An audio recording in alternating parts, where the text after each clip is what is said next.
single photograph sits quietly on a polished side table inside Royal Lodge. A candid moment, not an official portrait.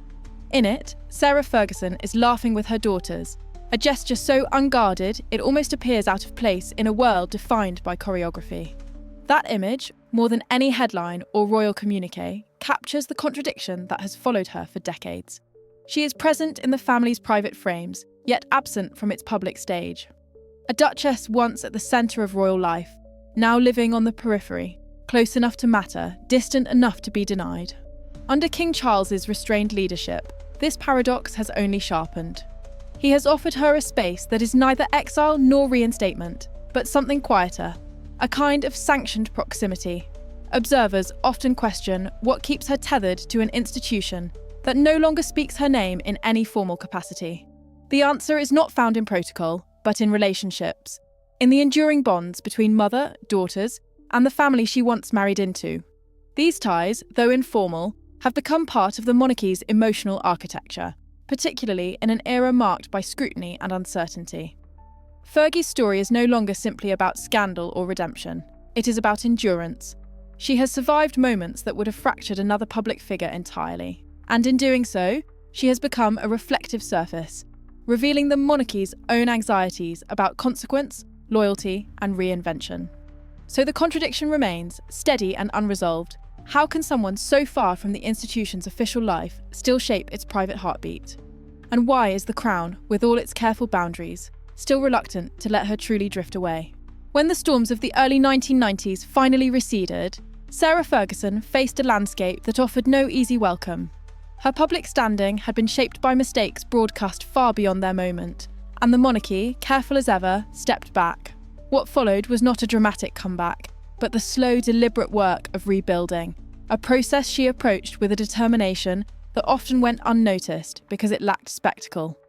Her reinvention began with writing. Children's books, crafted with warmth rather than grandeur, became her first steady footing. There was something disarming about the sincerity of those pages, a former duchess turning to stories about friendship, kindness, and courage. It marked a shift from the scrutiny of the press to the trust of young readers, a transition that suggested she wanted to build something meaningful rather than merely visible.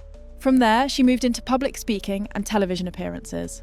Not the glamorous circuit once associated with royal adjacency, but a mixture of lifestyle programs, wellness conversations, and talk shows where vulnerability often outweighed polish. She spoke openly about personal challenges, weight, debt, self-worth, revealing a candidness that was rare among former members of the royal sphere. For some audiences, it was refreshing. For others, it felt unconventional, even unsettling. But it was unmistakably authentic. Her ventures were varied, sometimes unpredictably so. One year, she was launching a wellness initiative. Another, she was collaborating with charities on issues ranging from adolescent health to global hunger. And through each new endeavour ran a common thread, an attempt to step out from behind the caricature created by the tabloids and reintroduce herself simply as Sarah, flawed, determined, and willing to start again. Yet public acceptance remained uneven. Admiration and scepticism rose and fell in tandem, as if the nation could never quite decide whether her resilience was admirable or exasperating. She became, to many, the royal who tried consistently to rewrite her narrative, even when the country seemed unsure whether it wanted to turn the page with her. But behind the shifting commentary, something far more stable was taking shape. Beatrice and Eugenie, growing into confident adulthood, anchored her public presence with an unwavering loyalty. They walked beside her at events, spoke of her with affection, and quietly reframed how she was seen. In a monarchy often associated with emotional reserve, the open warmth of their relationship introduced a softer lens, one that suggested her greatest achievements were deeply personal rather than strategically crafted. For the royal family, this mattered more than the noise surrounding her ventures. At a time when the institution was navigating separation, loss, and public fatigue, Fergie's visible devotion to her daughters offered a rare glimpse of sincerity. It was living proof that someone who had once stumbled could still provide something the monarchy itself sometimes struggles to express: uncomplicated, human loyalty. Her rebuilt image was imperfect, occasionally uneven, and always scrutinised. But it carried a truth that could not easily be dismantled. It was hers, shaped not by palace advisors or public expectations, but by persistence, honesty, and a willingness to continue, even when judgment followed closely behind. In a royal ecosystem built on careful perception, that honesty made her both valuable and vulnerable, a figure constantly balancing reinvention with the weight of reputation. Beneath the brightness of Fergie's renewed public appearances, a quieter story unfolded, one shaped not by headlines, but by paperwork, private conversations, and the slow accumulation of pressures that rarely reach the surface. Reinvention looks courageous from the outside, but rebuilding a life without the infrastructure of the palace requires resources the monarchy never teaches its departing members to find. Her financial situation began tightening long before the public truly noticed. Debts rose not through lavish indulgence alone, but through the practical realities of maintaining a home, supporting a public-facing career, and sustaining obligations that lingered from her earlier royal life. Those who leave the firm lose not only status, but the steady scaffolding that once held their world together. Attention remains, income does not. And for Fergie, every step towards independence carried a cost that followed her like an echo. Determined not to become a burden to her daughters or to rely on the monarchy's discreet generosity, she accepted opportunities that sometimes blurred the line between prudence and risk. Business ventures promised stability but often delivered uncertainty. Public engagements brought visibility but also opened the door to judgment. Each decision carried the weight of someone trying to stand on their own after years of standing beside an institution. Complicating it all was her ongoing loyalty to Prince Andrew. To many observers, this loyalty seemed perplexing, an attachment to a past that the public had long since reframed. But for her, the bond was rooted in shared history. 2 children raised under intense scrutiny, periods of separation weathered together, and an understanding forged in the quieter moments outside the public eye. Loyalty for Fergie was not strategic, it was personal. Yet loyalty is rarely without consequence. As Andrew's controversies deepened, her proximity to him pulled her into narratives she did not author. Her name appeared in discussions she had not initiated, her image tied once more to events she had not shaped. It was a familiar, unwelcome pattern, the return of shadows she had worked hard to outgrow. Financial strain converged with emotional responsibility. Public scrutiny met private gratitude. Every attempt to step cleanly into her own identity risked being disrupted by the gravitational pull of someone else's difficulties. And the woman who had spent years learning how to stay out of trouble found herself repeatedly dragged toward its edge. Within Windsor, this tension was recognised for what it was, a moral crossroads. To distance her entirely would risk isolating the daughters who bridge both sides of the family. To support her openly would invite questions the monarchy preferred to keep at arm's length. In that precarious balance, her devotion, however complicated, echoed the very values the institution speaks of but rarely shows plainly. The cost, still, of her reinvention was not only financial, it was emotional, relational, and deeply human. A weight carried quietly, often alone, by a woman who has long found herself paying for loyalties she could never quite set down. Every royal story contains a point at which sympathy begins to thin, and scrutiny gathers with quiet inevitability. For Sarah Ferguson, that moment arrived not with scandalous spectacle, but with the slow leak of private communications and financial negotiations. Fragments of conversations never meant for the public stage. They were enough to rekindle old narratives she had spent years trying to move beyond. The reaction that followed was not marked by fury, but by something far more deflating: disappointment. It was as though the country exhaled with the tired recognition of a pattern repeating itself.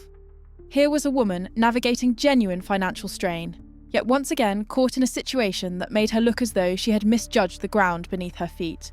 Within the monarchy, the response unfolded with the precision of an institution accustomed to managing discomfort through silence. There were no statements, no explanations. Instead, there was the gentle recalibration of distance, fewer public invitations, altered seating arrangements, and the subtle reordering of appearances that hinted at recalculated priorities. She remained present for family moments, anchored by her daughters. But the distinction between personal affection and public representation grew firmer. For the press, it was a familiar tableau. The storyline required little invention, a misstep, a resurfacing of old criticism, a figure lingering at the edges of a family famous for its ability to retreat behind protocol. For the public, it reaffirmed a truth they had learned through years of royal observation. Reputations within the royal orbit are never fully restored. They are managed, contained, and occasionally forgiven, but rarely reset. What often slipped past the noise, however, was Fergie's own response.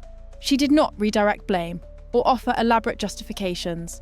Her acceptance of the criticism felt almost understated, a quiet acknowledgement of misjudgment without the defensive urgency that usually accompanies public controversy. It carried a tone of someone who had grown accustomed to accountability, whether or not it was fairly apportioned. In an environment that prizes perfection, her refusal to fight the narrative became a subtle form of defiance. She did not challenge the headlines, she simply absorbed them, allowing the moment to settle rather than escalate. It was an approach that felt weary, but also resolute, as if she understood that survival sometimes lies in stepping back rather than pushing forward. The consequences were inevitable, shaped by the delicate balance between individual missteps and institutional image. And as the newsprint settled and palace windows glimmered faintly in the distance, the sense that something had shifted became impossible to ignore.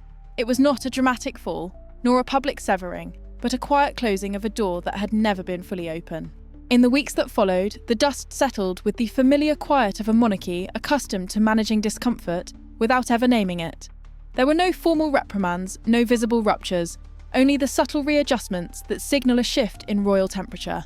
Invitations became more selective, appearances more carefully arranged. Fergie was present where family mattered, absent where optics mattered more. Yet within the private sphere, the bonds that had sustained her did not falter.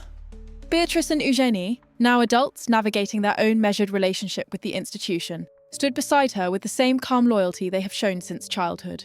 Their presence offered a form of protection, not political, but human. It reminded observers that whatever turbulence surrounded their mother, her role within their lives was rooted in affection, not strategy. For King Charles, the situation carried a weight beyond personal sentiment. His reign is defined by the delicate task of steadying a family that has endured years of transition, loss, separation, and public mistrust. Allowing Fergie to drift too far would risk unsettling that emerging sense of cohesion. Keeping her too close could invite criticism at a time when the institution must guard its reputation carefully. And so he holds the middle line, supportive in private, cautious in public, aware that both extremes carry consequences the monarchy can ill afford. The public response reflected this complexity. There was frustration certainly, but also a quiet understanding. Many recognised that Fergie's missteps were not those of someone caught in chaos, but of a woman still learning how to survive outside the shelter of a system that once defined her. In a Britain negotiating its own contradictions, between tradition and modernity, stability and scrutiny, her struggle felt strangely familiar. Commentators noted that her story had become something larger than a personal stumble. It exposed the fragile contract between individuals who leave the royal fold and the expectations that continue to follow them.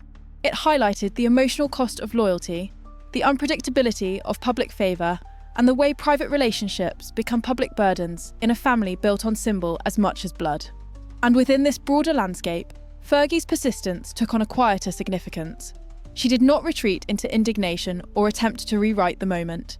She moved forward in small, steady steps, attending modest charity engagements, accompanying her daughters, choosing visibility without spectacle. It was an approach that suggested resilience rather than reinvention, an acceptance that the path ahead would be narrower, but still navigable. In that restrained aftermath, one truth lingered. Mistakes do not erase humanity, they reveal it. And in a monarchy constantly balancing image with reality, Sarah Ferguson's presence, flawed, loyal, and undeniably human, remains a reminder that imperfection is not always a weakness. Sometimes it is the very thing that keeps a story worth telling.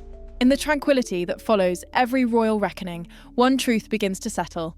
Sarah Ferguson endures not because she fits the institution, but because she mirrors it. She reflects the contradictions the monarchy can no longer neatly contain.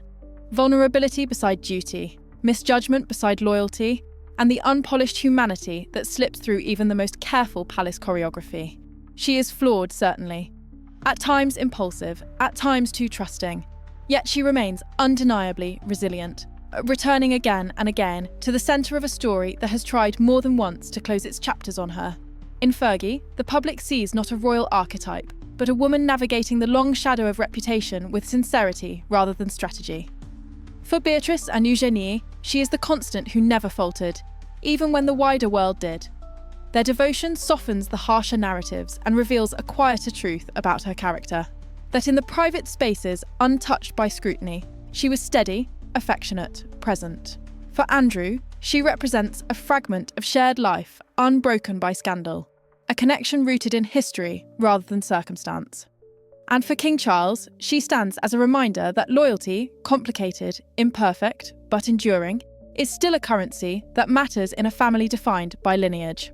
So the question her presence raises is a delicate one. Can a monarchy shaped by symbols hold space for someone whose greatest strength is her unvarnished authenticity? Fergie tests the boundaries of what the institution can endure, and in doing so, reveals what it quietly hopes to protect: the fragile humanity beneath the ceremony. Her story does not resolve with redemption or downfall. It settles instead into something gentler, understanding, a recognition that survival, not spotless conduct, is often the truest measure of character. And that in a world quick to judge and slow to forgive, staying upright becomes its own form of grace. As dawn breaks over Windsor and a lone candle flickers in the soft morning air, the shape of her legacy becomes clear. Not perfect, not polished, but profoundly human.